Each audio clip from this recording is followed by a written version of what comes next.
오늘 우리 본말송에서 출애굽기 강의 33번째 말씀입니다. 신을 침범하는 자는 반드시 죽임을 당할 것이라. 선을 침범하는 자는 반드시 죽임을 당할 것이라. 제목으로 함께 은혜 받도록 하겠습니다. 이제 광복절이 지났습니다. 대개 광복절이 지나면 이 기후가 변하죠. 그래서 날씨가 좀 서늘해지기도 하는데 올해는 이 더위가 좀 오래 가는 것 같습니다. 아직 태풍도 좀 몇 개가 남은 것 같고 여전히 30도가 넘습니다. 문제는 뭐냐면 이렇게 더위가 오래되면은 지치게 됩니다. 저도 오늘 얼마나 지쳤는지 아주 예배 드리러 나오는 게 얼마나 힘들었는지 모릅니다. 제가 오늘 어디 가서 예배를 드리고 환자를 위해서 같이 기도회를 하고 이렇게 했었는데 한 가지 이제 느끼고 깨달은 건 뭐냐면 우리가 인생을 살아가다 보면은 아플 수가 있습니다. 또 문제가 생길 수가 있습니다. 그럼 여러분들이 먼저 기억하실 게 원인이 무엇인가를 꼭 기억하셔야 됩니다. 내가 왜 이런 일이 생겼지? 내가 정말 신앙생활 잘하고 있는가? 내가 말씀대로 살고 있고 또 기도 열심히 하고 있는가? 나의 삶을 잘 감당하는가? 여러분 꼭 돌아보셔야 됩니다. 내가 오늘 다 잘하고 있는데도 문제가 생겼다. 그러면 하나님께서 또 다른 어떤 뜻이 있지 않을까 생각하시고 항상 욥을 생각하시기 바랍니다. 욥이 얼마나 정말 이유 없이 고통을 당했습니까? 그렇지만 그가 끝까지 믿음으로 승리하고 하나님 어떻게 하셨습니까? 갑절로 채워주셨습니다.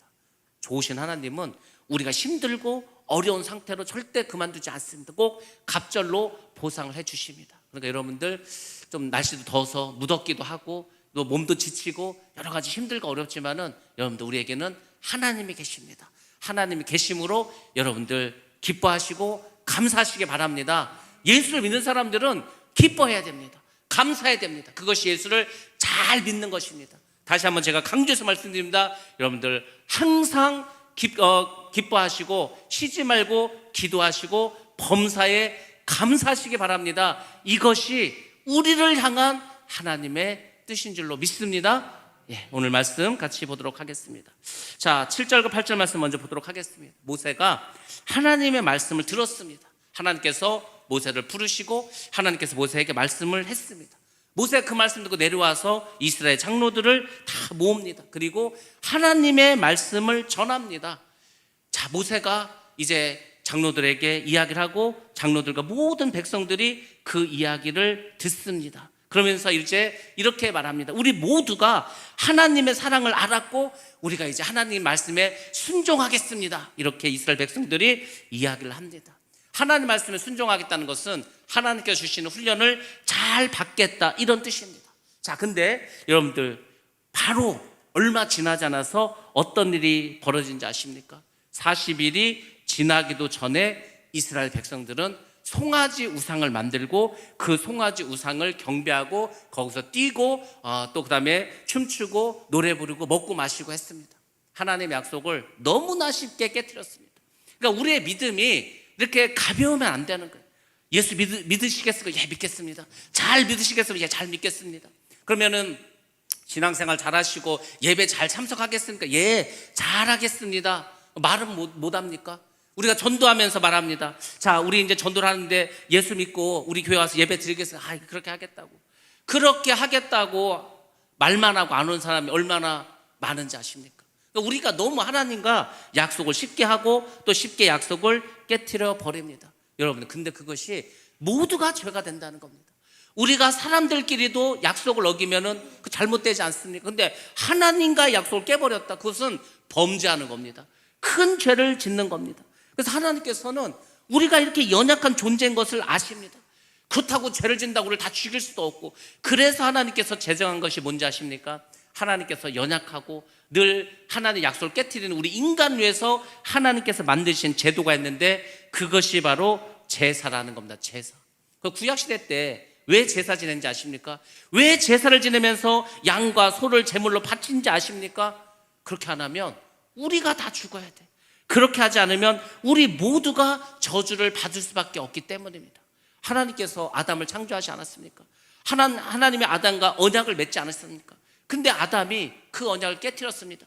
저주받지 않았습니까? 죽음이 찾아오지 않았습니까? 저주가 찾아오지 않았습니까? 그러니까 이게 제사제도가 없으면은 우리 모두가 이 저주 가운데서 벗어날 길이 없습니다. 벗어날 길이. 오늘 예배를 드리는데 그 예배를 인도하시면 그 말씀 하시더라고요. 우리가 영적으로 보면은, 영적으로 이제 우리 죄가 이렇게 보일 거 아닙니까? 우리의 생각하고 아주 정말 생각도 보다 말씀하셨습니다. 우리가 죄라고 생각할 때 어떤 죄를 생각하냐면 내가 지은 죄를 생각합니다.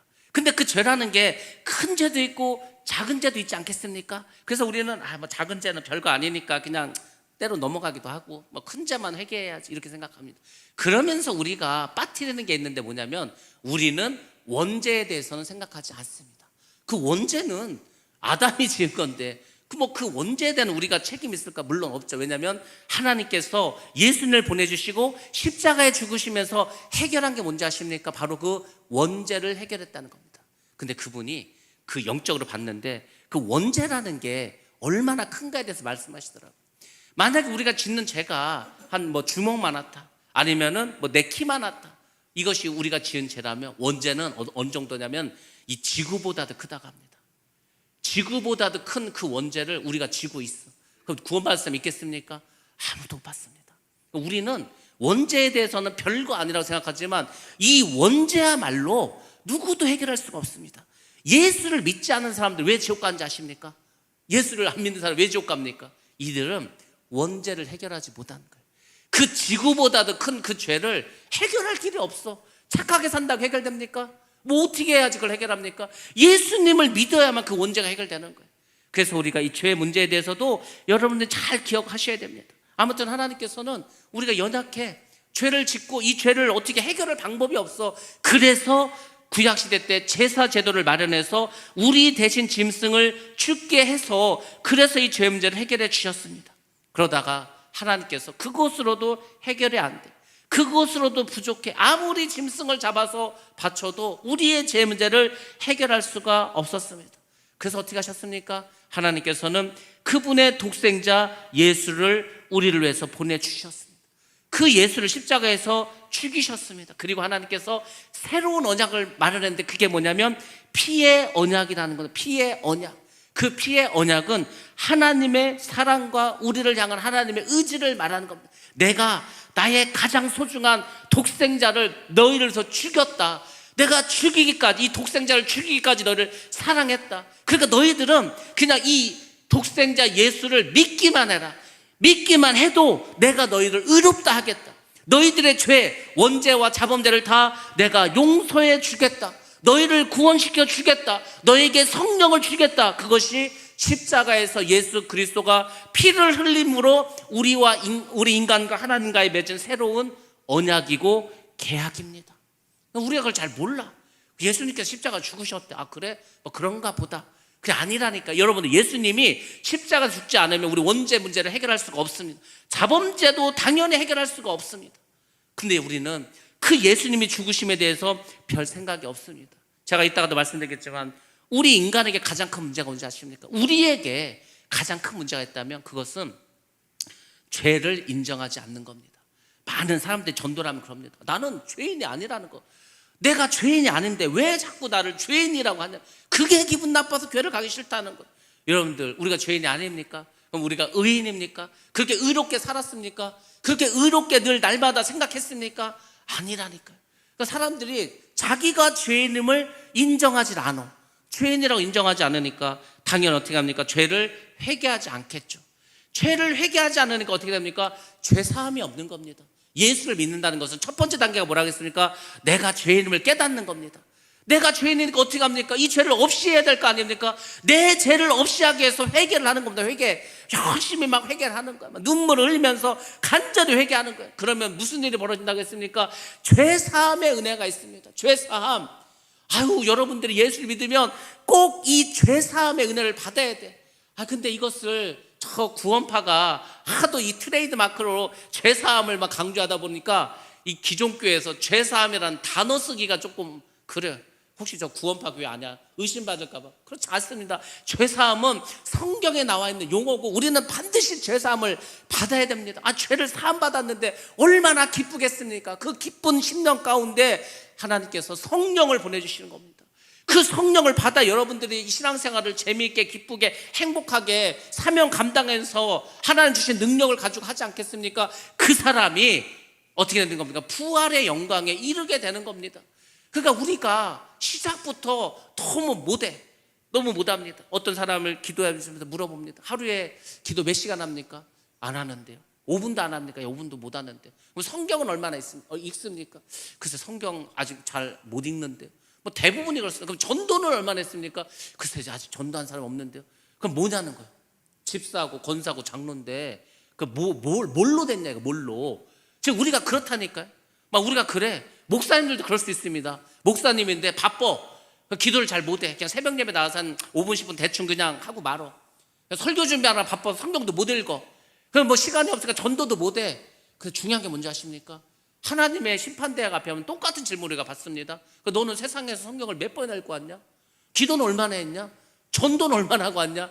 이게 이 세상에서 주의 종이나 어떤 사람이 물어봤을 때는 기회가 있지만 하나님의 심판대 앞에서는 더 이상의 기회가 없습니다. 그러니까 여러분들이 지금 기회가 있을 때, 아니요, 기도하기 좋은 계절이 이제 옵니다. 말씀 듣고 말씀 읽기도 좋은 그 계절이 옵니다. 여러분들 시간이 없어서 못하는 건 다 거짓말이고, 먼저 기도하시고 먼저 그 말씀을 보시고 먼저 우리가 전도라면은 다른 건 하나님 알아서 하는데, 우리는 믿음이 약해서 내가 먼저 내 일을 하고 시간이 나오면 하나님의 일을 하겠다라는 착각에 빠집니다. 하나님 역사를 안 합니다. 하나님의 일을 먼저 하면, 그의 나라와 그의 일을 먼저 구하면 하나님께서 이 모든 것을, 이 모든 게 뭡니까? 이방인들을 구하는 거, 뭐 먹을 거 달라, 돈 달라, 성공 달라, 그런 거 있지 않습니까? 그건 더해서 준다고 그렇게 예수님이 약속을 했는데도 못 믿는 거예요. 여러분들 오늘 말씀을 잘 들으시고 나는 과연 어떻게 지금까지 신앙생활을 했는가를 자꾸 돌이켜 봐야 됩니다. 그게 그렇지 않으면 일단 은혜를 못 받고 축복도 못 받고, 그렇게 가다 보면은 자꾸 죄를 짓다 보면 병도 생기고 문제도 생기고 어려움도 찾아오게 되는 겁니다. 그래서 여러분들 아직 이렇게 좀 평안할 때, 아직 별로 큰 문제가 없을 때, 이때 여러분들 기도하시고 말씀을 많이 묵상하시기 바랍니다. 그리고 복음을 전파하시기 바랍니다. 그것이 예수를 잘 믿는 길이고, 그것이 우리가 영원히 천국에서 복되게 살아가는 길인 줄로 믿습니다. 성령은 우리 가운데 들어오셔 영원토록 우리 가운데 내주해 주십니다. 내주라는 게 뭐죠? 안에 들어와서 사신다는 겁니다. 성령이 여러분 속에 들어와서 거하시고 사신다는 겁니다. 그 성령께서는 어떻게 하는지 아십니까? 우리가 하나님의 말씀을 잘 들을 수 있도록 해줍니다. 그리고 하나님의 약속을 잘 지킬 수 있도록 도와주시는 분이 성령입니다. 그러니까 우리가 성령을 받지 않고 신앙생활 한다는 것은 극히 어려운 일입니다. 아니, 성령을 받지 않고 어떻게 예수를 믿습니까? 어떻게 하나님의 말씀을 지킬 수가 있습니까? 내 힘으로 다 해야 되는데 못합니다. 어렵습니다. 그러니까 여러분들이 그 무엇보다도 성령의 충만을 위해서 기도하셔야 됩니다. 그렇지 않으면 이 신앙생활은 우리에게 너무 어려울 수밖에 없습니다. 성령을 받으면 우리가 어떻게 됩니까? 우리는 예수님 안에서 여호와께서 명하신 모든 것을 행할 수가 있습니다. 하나님께서 우리에게 말씀하시고 명령하시고 주신 사명 있지 않습니까? 그것을 다 할 수가 있습니다. 그걸 다 한 사람이 면류관을 받는 겁니다. 천국에 가서 우리 모두가 천국에 가서 면류관을 받아야 됩니다. 근데 이 땅에서 별 하는 게 없어. 그러면 면류관도 받지 못하고 영원토록 그냥 어떻게 천국에서 우리가 살아갈 수가 있겠습니까? 그래서 마음을 다하고 목숨을 다하고 힘을 다하고 뜻을 다하여서 하나님을 사랑할 수 있기 바랍니다. 하나님 여러분을 사랑하셔야 이제는. 우리는 그동안 하나님의 사랑을 받으려고만 했습니다. 하나님께 사랑을 받는 거 무지 중요합니다. 근데 이제는 여러분들 하나님을 사랑하시기 바랍니다. 정말 여러분들 마음을 다해서 사랑하시고 목숨을 다해서 사랑하시고 힘을 다하시고 뜻을 다하셔서 사랑하시기를 주님의 이름으로 축원합니다. 제가 이 말 왜 하는지 아십니까? 제가 언제였죠? 엊그저께인가 이제 그 미얀마를 가야 되는데, 지금 이제 비행기표 사면 굉장히 싼 걸 살 수가 있어. 근데 이제 그것을 우리가 뭐 전화로 합니까? 아닙니다. 전부 다 인터넷으로 하는 거예요. 근데 제가 여러 번 비행기를 예약해 봐서 알지만 이게 절대로 한 번에 되는 적이 없습니다. 자, 일단 4분이 가기로 했습니다. 4번의 인적사항을 다 기록해서 생년월일, 이름, 뭐 영자로 이름 넣고, 그다음 여권 번호 넣고, 여권 뭐 만료일 넣고 다 넣었어. 4명 걸 다 넣었어. 그거 입력하는 것도 쉽지 않습니다. 왜냐하면 한자라도 오타가 있으면 안 돼. 그러니까 몇 번을 확인하고 또 확인하고 다 했어. 체크 다 했어. 그리고 이제 확인을 눌러. 그럼 이게 확인이 딱 되면은 이게 딱 뭐 티켓팅이 뭐 성공적으로 됐으면 이렇게 떠야 되는데 대부분은 4개 한번 걸립니다. 이게 컴퓨터가 먹통이 돼버려. 그럼 어떻게 합니까? 그걸 꺼야 돼. 거길 나와야 돼. 나오면 어떻게 되는지 아십니까? 처음부터 다시 시작이야. 처음부터 다시 시작해야 돼. 그래서 이제 그를 한번 그렇게 해서 다 날렸어. 다시 입력하고 해서 겨우 어떻게 이제 성공을 했습니다. 야, 이제 드디어 비행기편을 확보했구나. 그러면 이제 그때까지 기도하면서 잘 준비하면 되겠구나 이 생각을 했어. 근데 비행기표가 딱 그 티켓팅이 끝나고 되는 순간 딱 어떤 창이 하나 뜬데 뭐냐면 비자를 신청하라. 비자. 제가 그때 갑자기 순간적으로 생각했어요. 아, 맞아. 비자 확인을 안 했구나. 원래 제가 그 2017년에 갈 때도 그때 비자를 발급을 받았습니다. 이 미얀마란 나라가, 우리나라는요 전 세계에서 비자 협정을 맺어서 전 세계에서 2등입니다. 그러니까 어느 나라를 그냥 여행 목적으로 갈 때는 한 3개월 정도로 갈 때는 무비자로 갈 수 있는 그 나라들이 있는데 그 나라 중에서 2등이 우리나라라니까. 우리나라는 뭐 100여 국의 나라하고 협정을 맺어서 우리나라 국민이 갈 때에는 굳이 뭐 비자 받지 않아도 되는 그런 나라입니다. 근데 미얀마는 이게 사회주의 국가죠. 북한하고 더 친하죠. 못 살죠. 그리고 외국인이 오는 걸 별로 좋아하지 않아. 왜? 자기들이 떳떳하지가 않고 자기들이 감추고 싶은 게 많으니까 외국인 오는 걸 싫어합니다. 우리 그때 왔던 제 친구 선교사도 그 미얀마에 이제 거기 선교를 하니까 한국에 나왔다 가려고 비자 신청을 했는데 비자를 안 받아가지고 몇 번 신청해서 겨우겨우 받아서 다시 들어갔습니다. 우리는 그냥 단순히 여행인데도 이게 봤더니 서류를 봤더니 뭐 복잡해. 너무 많어. 근데 마지막에 뭐가 있었는지 아십니까? 마지막에 보니까 그 백신 맞은 거 그를 영문으로 문서로 해가지고 그걸 제출하라는 거. 제가 그걸 맞지 않았는데 그냥 순간적으로 드는 생각이 이 백신을 안 맞았는데 내가 그동안 백신을 안 맞고 몇 년을 버텼는데 이것 때문에 내가 백신을 맞고 가야 되나 이 생각이 들더라고요. 순간적으로 가지 말아야 되나 이 생각이 들더라고요. 근데 여러분 잘 보시기 바랍니다. 그때부터 마귀들이 역사하는 게 갑자기 딱 오는 거야. 이 마귀들이 우리가 가는 것을 원하지 않는구나. 당연히 원하지 않겠죠. 우리가 가면 뭐 하겠습니까? 예배드리지 않겠습니까? 그 사람들 뭐 이렇게 안수해 주지 않겠습니까? 귀신이 떠나가고 병자가 병을 고치고 그러면은 복음이 더 전파돼서 그 믿지 않는 사람들 더 많이 믿지 않겠습니까? 그러니까 마귀들이 아예 막 우리로 하여금 못 가게 처음부터 이제 막 계속해서 그 마음을 자꾸 못 가도록 막 만드는 것 같아요. 근데 제 마음속에 그 생각이 들었습니다. 오늘날 우리가 이렇게 가는 것도 여러 가지 복잡하고 어려운데 그 100여 년 전에 그 조선 땅에 왔던 선교사들은 얼마나 힘들었을까. 여러분들 미국에서 그 조선을 오려면은 배를 한 달을 타고 와야 됐습니다. 그 당시 뭐 우리나라 직접 오지도 않았습니다. 일단 일본을 경유해서 옵니다. 일본으로 와서 일본에서도 배를 타고 한국으로 옵니다. 그 옛날에 한 달 넘게 배를 타. 그러면 조선 조선에서 조선 왕국에서 그 선교사를 받아주겠습니까? 이 핑계 저 핑계 돼서 안 받아준 경우가 얼마나 많았겠습니까? 그러니까 언더우드 선교사도 그렇고 뭐 알렌 선교사도 그 많은 선교사들이 조선 땅에 들어오는 것 자체도 힘들었을 겁니다. 얼마나 어려웠을까? 얼마나 힘들었을까? 우리나라의 최초의 성경을 건네주고 죽은 선교사가 누굽니까? 평양 대동강에서 어떤 선교사였죠? 토마스 선교사 있지 않았습니까? 그 토마스 선교사는 저기 영국에서 왔습니다. 영국에서 왔는데 뭐 오자마자 그냥 죽임당하지 않았습니까? 그 생각이 들더라. 그렇구나. 그 옛날에 선교사들이 우리는 그냥 선교사가 한국에 조선에 와서 이렇게 복음을 전하고 뭐 하나님의 일을 하고 병원을 세우고 학교를 세우고 그런 일을 했다고 뭐 듣기만 했지만 그 사람들이 조선에 올 때 얼마나 어렸을까? 얼마나 그 비용을 만들고 준비하는데 어려움이 많았을까? 그래서 제가 이제 순간적으로 생각해서 이 마귀들이 못 가게 하려고 이제 여러 가지를 막 쓰는구나. 그래서 이제 그 비자를 대행해주는 업체에 전화를 했습니다. 그랬더니 뭐 서류가 지금 내야 어차피 이 미얀마가 못 산 나라 후진국의 특징이 또 이런 사회주의 국가의 특징이 뭐냐면 자꾸 이 비자를 내는 그 서류를 바꾼다는 거예요. 그러니까 어차피 11월 달에 갈 거면 한 9월 중순에 그때 한번 비자를 넣어보라는 거예요. 그래서 이제 알았다가 하고 이제 미얀마에 있는 친구한테 연락을 해서 지금 뭐 어떻게 미얀마 갔다 어떻게 들어갔냐 이제 좀 정보를 계속 이제 얻었죠. 얻다 보니까 백신 안 맞아도 되더라고요. 그냥 PCR 검사를 하든지 아니면 지금은 뭐 PCR 검사가 없어도 올 수 있다는. 근데 물론 이 겨울로 들어가면서 다시 코로나가 이제 확대되면은 어떻게 될지 모릅니다.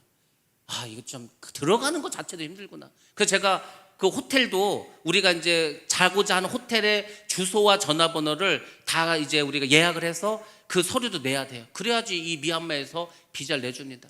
그러니까 우리가 여기서 자고 저기서 자고 이러면 잘 안 내죠. 그러니까 그냥 양곤에 있는 한 곳에서 그 호텔을 정하고 우리가 선교지를 갈 때는 좀 힘들더라도 그냥 왔다 갔다 하는 거예요. 하루 갔다가 왔다가 하룻밤 양문을 자고 또 그곳에 가고 이런 식으로 해야지 그나마 좀 나오지 않을까. 그러면서 제 마음속에 딱 들었던 생각 그겁니다. 아, 마귀들이 엄청 지금 긴장하고 있구나. 마귀들이 우리가 가서 예배드리고 하나님 나라를 선포하는 것을 굉장히 지금 두려워하고 있구나. 이 생각 들더라고요. 그러니까 여러분들, 우리가 정말 하나님을 사랑하고 정말 우리가 뜻을 다해서 정성을 다해서 힘을 다해서 마음을 다해서 목숨을 다해서 우리가 이 일을 감당해야 되겠구나, 이 생각을 하면 반드시 하나님은 길을 잡고 내어주실 겁니다. 제가 그것을 굉장히 이번에 이 일을 통해서 많이 깨달았습니다. 아, 그동안 우리가 하나님의 일을 한다고 하면서도 목숨을 다해서 했으면, 여러분들 하나님의 일을 여러분의 목숨을 다해서 했습니까? 여러분 뜻과 정성과 여러분의 힘을 다해서 그렇게 하나님을 했습니까? 근데 우리가 앞으로는 그렇게 해야 됩니다. 하나님의 일을 할 때 마음을 다하셔야 됩니다.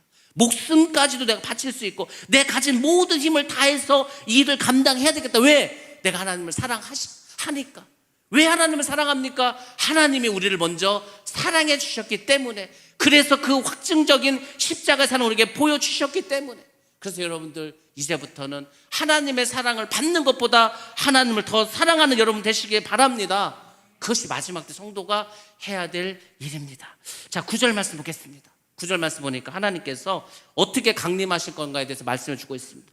빽빽한 구름 가운데서 강림하신다고 말합니다. 근데 그 하나님이 이 땅에 강림을 하셔서 오시는데 모세와만 대화를 하겠다는 겁니다. 그러니까 많은 백성들이 하나님과 모세가 대화하는 것을 보게 하시겠다는 겁니다. 왜 그렇게 하셨을까? 그것은 이 이스라엘 백성들이 모세를 정말 하나님처럼 믿고 따르게 하기 위해서, 쉽게 말해서 하나님께서 이 땅에 한번 딱 오셔가지고 모세하고만 대화해. 그럼 사람들이 모세를 어떻게 생각하겠습니까? 야, 저 우리 모세를 우리가 함부로 할 사람이 아니구나. 저 모세는 하나님의 대리인이구나.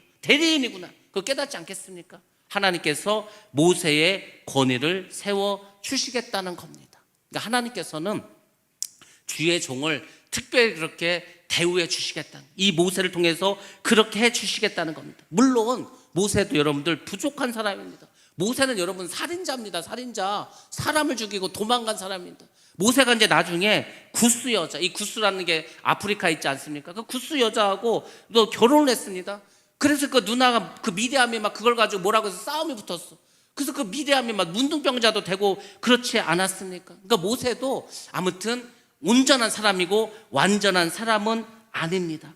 그렇지만 하나님께서 어떻게 하십니까? 그 모세의 잘못이나 모세의 부족함은 하나님께서 판단하시고 하나님께서 잘못이 있다면 하나님께 지적할 거니까 일단 하나님은 모세를 많은 사람들 앞에서 권위를 세워주십니다. 여러분들, 하나님은 부족하고 연약해도 하나님께서 세우신 종을 통해서 일하십니다. 그게 하나님이 정하신 거예요. 그러니까 하나님이, 이제 제가 이 하나님의 질서에 대해서 계속 말씀드리겠지만, 하나님께서 쉽게 말해서 담임 목사가 있는데 집사를 따로 불러갖고, 야, 내가 보니까 니네 교회 이렇게 해야 될 것 같아. 그러니까 네가 어떻게 좀 해봐라. 그러면요, 교회 분열됩니다. 시끄러집니다. 깨집니다. 그러니까 하나님 그렇게 역사하지 않는, 하나님은 우리 교회를 위해서 어떤 계획이 있어. 그러면은 제가 기도할 때 먼저 말씀 주십니다. 너희들 2023년에 부흥을 선포해라. 여러분 중에서 2023년에 우리가 부흥을 선포해서 이제 막 우리 부흥하고 전도하자 이렇게 생각하신 분 있습니까? 거의 없으실 겁니다. 왜? 하나님이 저를 불러서 저에게 말씀 주셨기 때문에.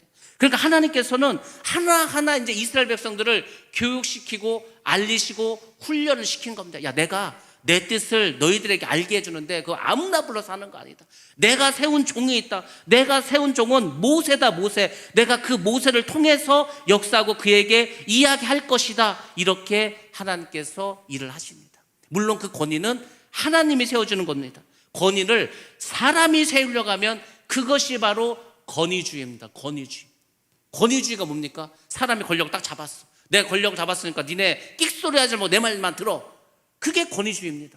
근데 하나님이 세우는 권위는 그게 아니고 하나님께서 그분이 하시고자 하는 일을 주의 종을 통해서 하신다는 것을 보여주시고 그것을 성도들로 알게 해주셔서, 그래서 주의 종의 권위를 세워주고 그렇게 해서 하나님께서 일하시는 겁니다. 왜 그런지 아십니까?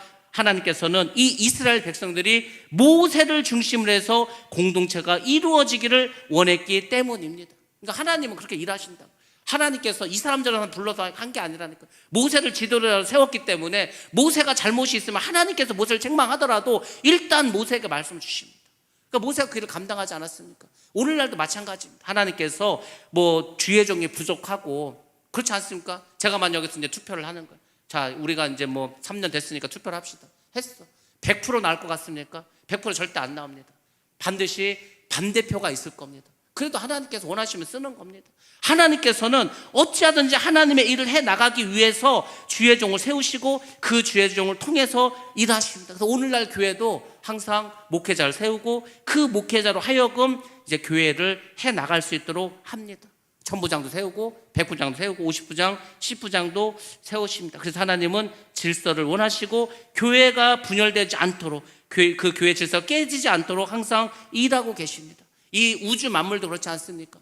우주 만물, 이 태양계만 하더라도 태양의 중심에 있고 그 태양의 중심부를 누가 돌고 있습니까? 수금자 목도 천의 명이 돌고 있지 않습니까? 그러니까 하나님은 이 전체를 운행하고 질서를 부여한 것 같이 교회 안에도 질서를 부여하시고 그 질서 안에서 일하시기를 원하시고 있습니다. 그게 깨지면 교회가 분열되고 어려움이 찾아옵니다. 하나님은 아무튼 우리를 통해서 일하시지만 질서를 잘 지킬 수 있도록 훈련하십니다. 또 하나님은 모세에게 건의를 주시면서 백성들이 그를 경외하게 하십니다. 자, 우리 한번 말씀 보겠습니다. 신명기 5장 27절부터 29절 말씀 같이 보겠습니다. 시작. 당신은 가까이 나아가서 우리 하나님 여호와께서 하시는 말씀을 다 듣고 우리 하나님 여호와께서 당신에게 이르시는 것을 다 우리에게 전하소서.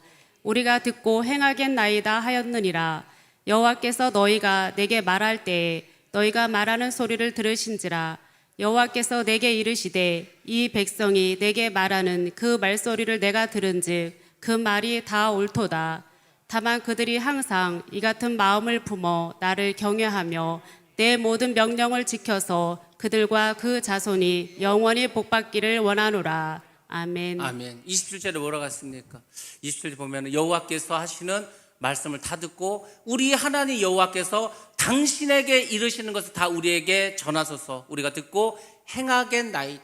모세에게 한 말입니다.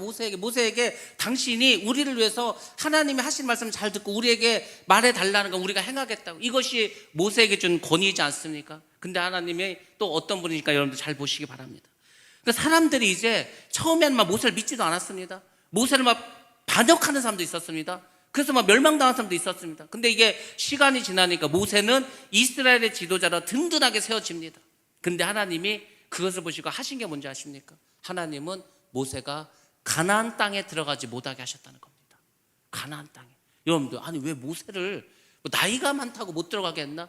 아니면 정말 화가 나서 반석을 막 때려가지고 그것 때문에 하나님께서 못 들어가게 했나? 뭐 그럴 수도 있겠죠. 그렇지만 하나님께서 모세를 가나안 땅에 들이지 않은 이유는 뭐냐면 모세가 이렇게 지금 하나님 다음으로 높은 권위를 가졌는데 옛날 이 서양 사람들, 동양인, 동방인 사람들은 이런 지도자나 위대한 사람 죽으면 그 사람의 시신을 가지고 그것을 우상시합니다. 지금도 그렇지 않습니까? 뭐 어느 절에 가면 부처의 기가 있다, 부처의 뭐 손발이 있다, 뭐 부처의 사리가 있다. 그러면 막 거기 엄청 사람들이 신성시하지 않습니까? 그러니까 아예 하나님께서는 모세의 무덤 자체를 가나안 땅에 두지 않으시려고 모세를 못 들어가겠다니까. 그러니까 하나님께서 역사하시고 일하는 것은 우리가 다 이해하지 못하지만은 항상 철저하게 말씀에 순종해야 됩니다. 괜히 가나안 땅에 들어가서 여호와를 버리고 모세를 숭상하면 어떻게 하면 이거는 뭐 우상 숭배지 않습니까? 그래서 하나님은 항상 그분께서 계획하시고 그리고 그분께서 역사하시는 그 방식대로 일하신다는 것을 기억하시고 여러분들도 이 말씀에 잘 순종하셔야 됩니다. 10절과 11절 말씀입니다. 하나님께서 처음으로 이스라엘 백성들에게 예고합니다. 내가 너희들에게 가겠다. 내가 너희들을 방문하겠다. 하나님께서 강림하겠다고 말씀을 하십니다. 그동안 하나님은 말씀으로만 임재하셨습니다. 아브라함에게는 사람의 모습으로 나타나셨습니다. 그렇지만 어떻게 합니까? 이제 친히 내가 신의 산에 강림하겠다고 이제 말씀하십니다. 여러분들, 하나님께서 오시면 이스라엘 백성들은 무엇을 준비해야 되겠습니까? 무엇을? 우리 교회가 어떤 행사를 해. 여러분들 우리가 9월 2일에 행사를 합니다. 그럼 여러분들 우리 어떻게 해야 됩니까? 준비를 해야 되지 않겠습니까? 일단은 많은 손님들이 올 테고 귀빈도 올 테고, 그러니까 어떻게 합니까? 청소도 더 해야 되겠고 교회도 더 단장해야 되겠고 뭐 여러 가지 바빠지지 않겠습니까? 제가 제대를 11월 달인가 했는데, 제가 제대하기 한 2주 전인가 쯤에 우리 부대에 군단장이 온대요. 군단장. 사단장도 아니고, 사단장은 투스타지 않습니까? 군단장은 쓰리스타입니다. 아니 세상에, 우리 그 부대에 조금 있으면 이사 가야 됩니다. 이사 갈 부대인데 군단장이 오니까 비상이 걸렸습니다. 세상에, 아스팔트를 다시 까는 거예요. 그 건물들 한 몇 달을 안 남았다니까 부대도. 근데 이사 가야 되는데 페인트칠을 다시 합니다. 하늘에서 헬기에서 봤을 때 보이는 건 다 새로 바꾸라는 거예요. 아주 작전이래요. 제가 그래서 제대하기 전에 하여튼 일을 뭐 페인트칠 엄청 하다 나왔습니다. 아니 뭐 쓰리스타만 와도 부대를 그냥 그렇게 싹 쓰리 하는데, 그럼 뭐 사단장 그 군단장이 오기는 했나? 오지도 않았습니다. 그냥 뭐 바쁘다고 그냥 볼일만 하고 가버렸어. 아, 오지도 않는데 그 아스팔트 뭐하러 깔고 돈을 왜 거기다 씁니까? 세상 일도 그럽니다. 근데 하물며 하나님 오신, 여러분들 만약 우리 교회에 하나님께서 야 내가 언제 니네 교회를 가겠다, 그럼 여러분 어떻게 하실 겁니까? 여러분 뭐 어떻게 준비해야 됩니까? 정신이 없겠죠. 뭐 작전을 짜지. 하나님 오신다니까 우리 어떻게 해야 될까? 정신 없겠죠. 근데 여러분들 신기한 게 뭔지 아십니까? 하나님은 우리 예배 드릴 때마다 오십니다. 이곳에 자정에 계십니다. 근데 우리는 그것을 깨닫고 계십니까? 아니 지금 하나님이 그 높으신 분이, 그 위대하신 분이, 아니 지금 우리 가운데 늘 이 예배 가운데 역사하시고 동행하시고 함께 운행하고 계시는데 우리가 그분을 맞이할 준비가 제대로 되어 있으니까. 아무튼 이스라엘 백성들이 하나님이 온다니까 난리가 났습니다. 하나님이 임재하실 때 그래서 준비할 것이 성경에 3가지로 나와 있습니다. 첫 번째는 뭐냐면 성결입니다. 몸을 깨끗이 하라는 겁니다. 음란한 행위도 그치고 교만과 불신도 없애고 탐욕과 고집도 다 제거하라는 겁니다. 그리고 3일 동안 목욕하라는 거. 이게 뭐 하나님 오시니까 하루 목욕하는 것으로는 안 돼. 목욕하는 게 왜 힘듭니까? 여기가 어디입니까? 지금 광야입니다. 광야에서 3일 동안 목욕을 한다. 모든 이스라엘 백성들이. 그 쉬운 일인지 아십니까? 아마 엄청난, 이게 보통 일이 아니었을 겁니다. 하나님 오신다는데 어떻게. 그 다음에 뭘 하라 했습니까? 옷을 빠르라. 옷을. 이거 옷 빠는 게 얼마나 힘들겠습니까? 물도 없는데. 근데 옷을 다 빠르라는 겁니다. 왠지 아십니까? 하나님은 거룩하신 분입니다. 그 거룩하신 분이기 때문에 우리가 거룩한 모습, 선결한 모습을 가지고 하나님께 나아가야 된다니까. 그래서 목욕을 하고 몸을 깨끗이 하고 옷을 빨고 막 그렇게 했습니다. 여러분들, 더러운 곳에는 파리가 낍니다. 그렇지 않습니까? 그래서 죄가 있는 곳에는 마귀가 역사하는 겁니다. 근데 거룩한 곳에는 누가 역사하는지 아십니까? 하나님께서 역사하십니다. 그래서 우리가 거룩한 곳이 돼야 돼요. 이 예배당도 거룩한 곳이 돼야 됩니다. 우리의 심령도 성령께서 계시니까 우리도 늘 거룩해야 합니다. 그 거룩함 속에 하나님께서 역사하시고 하나님께서 그곳에 오시는 겁니다. 몸만 깨끗하게 하면 됩니까? 아닙니다. 우리의 심령도 깨끗하게 청소를 해야 됩니다. 우리의 마음을 깨끗이 청소해야 됩니다. 우리의 마음을 청소하는 게 뭡니까? 바로 회개입니다. 회개. 철저하게 회개해서 우리의 몸과 마음을 깨끗하게 해야 합니다. 근데 정말 큰 문제가 있다고 하지 않았습니까? 그게 뭐라고 했습니까? 내가 죄인임을 깨닫지 못하는 거예요. 내가 생각할 때는 내가 죄가 없어. 여기서 제일 큰 문제가 뭡니까? 내가 생각하기에는요. 내가 생각하기에는. 정말 큰 죄인은요, 사람을 한 10명 죽인 사람은 그 사람 하나 죽인 게 뭐 큰 죄로 느껴지겠습니까? 아닙니다. 막 그냥 칼을 갖고 나와서 아무나 막 찔러 죽여. 죄책감 못 느끼는 거예요. 내가 오히려 피해자라는 거예요. 나는 이 사회에서 너무 고통당했다는 거예요. 죄를 졌어도 죄를 깨닫지를 못합니다. 오늘날 많은 사람들이 자기가 죄를 졌고 죄인이라는 것을 깨닫지 못하는 게 문제라고 하지 않았습니까? 그래서 성경이 말씀하시는 게 있습니다. 성경이 말씀하시는 것이 기준이 돼야 되는 거예요. 성경에서 이게 죄래. 그럼 죄입니다. 성경에서 기뻐하지 않는 게 죄래. 그럼 죄라면 죄입니다. 여러분들 기뻐하지 않으면 죄입니다. 그 기뻐하셔야 되는 거예요. 성경에서 복음을 전하지 않는 것은 죄래. 그러면은 여러분들 복음을 전하지 않는 것은 죄가 되는 겁니다. 근데 우리는 다 내 생각으로, 내 생각으로는 이게 뭐 이까지 게 죄냐? 이게 뭐가 죄가 되냐? 우리는 그렇게 생각하고 판단합니다. 그렇지 않습니다. 항상 모든 것의 기준은 하나님의 말씀이 돼야 되고 그 말씀에서 무엇이 죄라고 말하는가? 그것을 우리가 깨닫고 항상 말씀에 벗어난 것이 있다면 그것을 회개해야 합니다. 그래서 우리가 하나님을 만나려면 여러분들이 정결하셔야 돼요. 교회에 나올 때 정결한 모습으로 나오셔야 됩니다. 또 뭐 세상에 나갔을 때도 마찬가지. 세상에 나간다고 하나님 안 계십니까? 우리 안에 계시는데 항상 거룩하도록 여러분 힘써야 됩니다. 두 번째로는 우리가 굉장히 중요한 건데 경계를 침범하지 말아야 됩니다. 이게 12절과 13절 말씀입니다. 오늘날 우리 성도들이 잘 이해하지 못하는 게 이겁니다. 근데 하나님 이것을 굉장히 중요시 여깁니다. 저도 여러 번 말씀드렸습니다. 하나님은 어떤 틀을 만드시는 분이라고 하지 않습니까? 어떤 범위를 만드시는 분이야. 야, 이거는 내가 할 일이고 이건 너희들이 할 일이다. 딱 정해 주셨습니다. 근데 하나님께서 하실 일을 자꾸 인간이 우리가 해. 그러면 하나님께서 그거는 아주 엄격하게 벌하십니다. 하나님이 뭐라 말씀하셨습니까? 하나님께서 시내산에 경계를 전하는 거예요. 경계. 막 하나님이 오신다고 막 아무나 다 그 시내산에 올라오지 말라고 합니다. 너 들어오면 죽는다는 거예요. 아니, 하나님께서 시내산에 강림을 하셨는데 이놈 저놈 다 하나님 구경한다 오면은 죽는다는 겁니다. 사람뿐만 아니라 동물들도 다 죽는다는 겁니다. 하나님 심판하시고 저주하시겠다는 겁니다. 오죽하면 죽이겠다고 하겠습니까? 굉장히 중요한 거죠. 이 선이 있습니다. 분명한 선. 근데 오늘날 많은 사람들이 이 선을 자꾸 어깁니다. 오늘날의 문제가 뭔지 아십니까? 자꾸 선을 어겨 선을 넘어서는 게 문제입니다. 그것이 말세의 징조입니다. 대표적인 선이 뭔지 아십니까? 남녀 간의 성입니다. 남녀 간의 성. 남자와 여자의 선이 있습니다. 오늘날은 남녀의 선을 없애자는 거예요. 그게 동성애입니다. 그것이 지금 많은 성이 나오고 뭐 트랜스젠더가 나오고 뭐 이런 겁니다. 그 성 무너뜨리는 거. 남자와 여자가 다 구별되어 있고 분명한 선이 있는데 그것을 자꾸 없애려고 합니다. 물론 양성평등은 중요하겠죠. 남자와 여자가 평등하게 뭐 여자로 태어났다고 해서 차별받고 이건 안 되겠죠. 근데 이거를 자꾸 넘어서고 있습니다. 그 이상으로 가려고 합니다. 그러니까 하나님께 죄가 되는 겁니다. 부모와 자녀 간에는 선이 있습니다. 지켜야 할 선이 있어. 근데 그 선이 자꾸 무너지고 있습니다. 그게 무너지니까 자녀들이 지금 문제가 생기는 거 아닙니까? 스승과 제자 사이에 선이 있습니다. 분명한 선이 있어. 근데 그 선을 학생들이 막 마음대로 그냥 막 넘어섭니다. 학부모들도 마음대로 넘어섭니다. 그게 다 문제가 되지 않습니까? 그래서 우리는 꼭 기억하시기 바랍니다.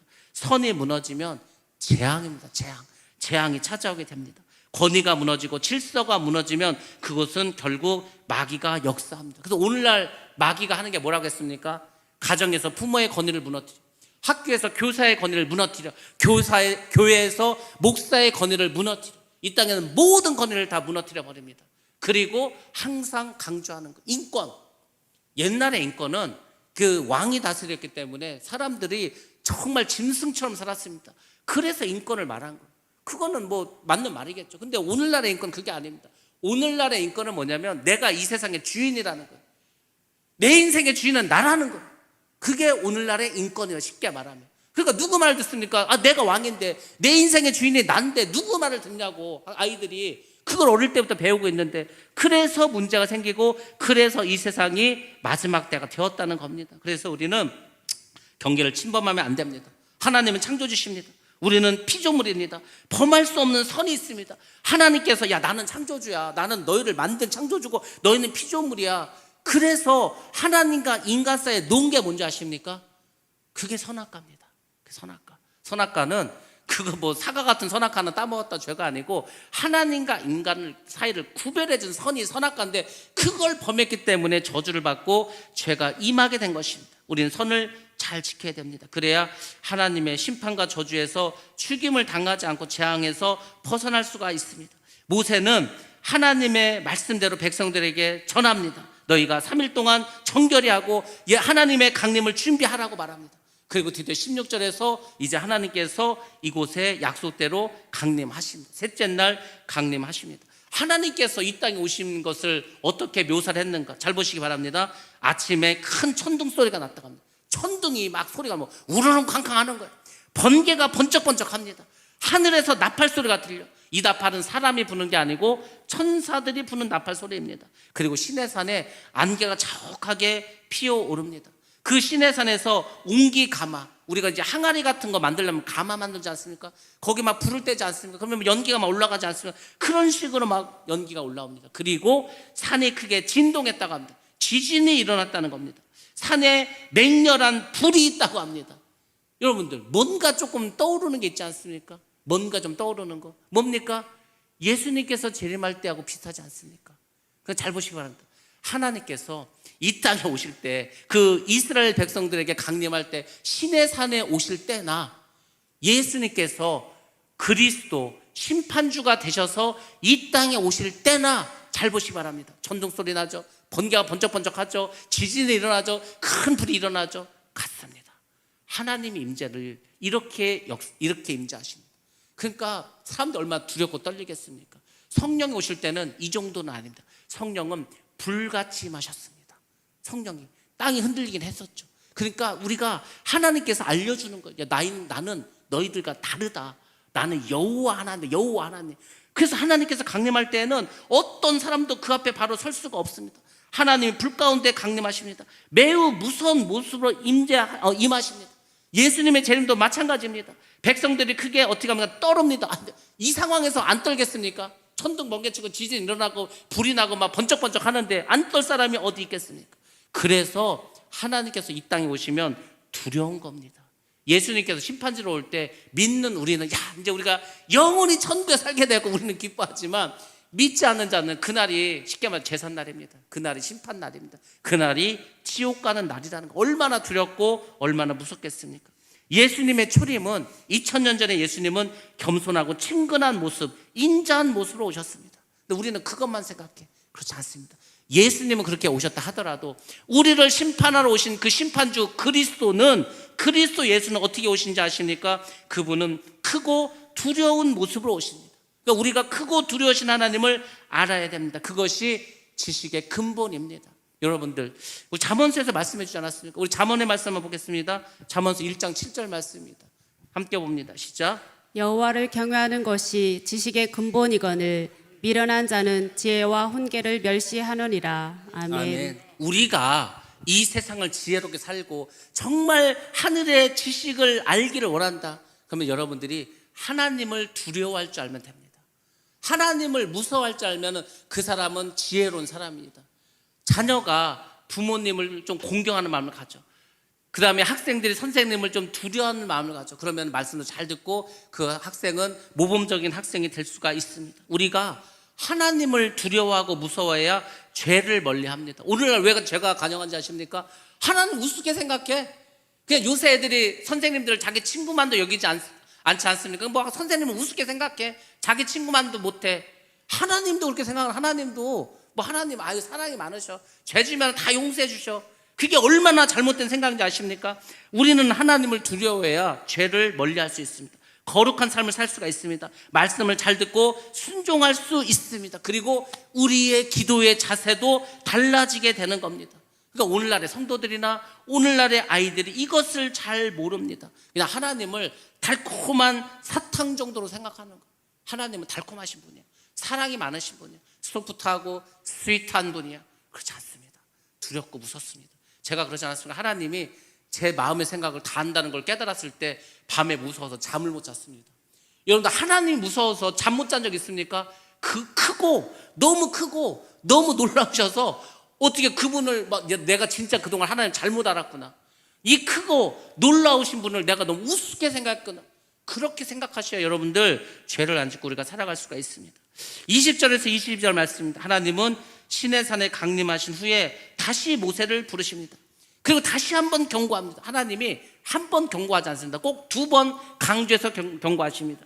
만약에 어떤 사람이 교만해가지고 이 경계선을 넘으면 죽는다. 그러니까 다시 한번 그것을 사람들에게 기억하게 하라는 겁니다. 그리고 제사장들에게 말합니다. 너희들은 몸을도 성결히 하라고 말합니다.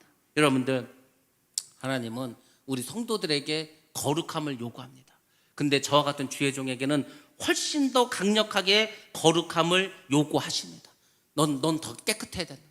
넌 더 깨끗해. 성도들보다 훨씬 더 깨끗해야 돼. 목회가 힘든 게 그게 힘든 겁니다. 설교하는 거 그거 어렵지 않습니다. 그 말씀 전하는 거 그것도 어렵지 않아요. 선교하는 거 하나도 그렇게 하면 됩니다. 근데 정말로 어려운 거는 깨끗하게 살아야 되는 거예요. 마음도 생각도 행실도 그게 어려운 겁니다. 저도 사람인데, 저도 부족한 인간인데 항상 그렇게 사는 게 쉽겠습니까? 이 목사님들이 교회에서 쫓겨날 때 보면은 그 이제 이야기가 있습니다. 그런 얘기를 하는 거예요. 그 목사님 쓰레빠 신고 다녔다는 거예요. 그 목사님 출연했고 교회 다녔다는 거예요. 평소에는 그러면 안 나옵니다. 나중에 그런 얘기 나오는 거예요. 그런 것까지도 지적합니다. 성도들이. 무섭습니다. 제가 얼마나 두렵겠습니까? 제가 여기 사택에 사는데.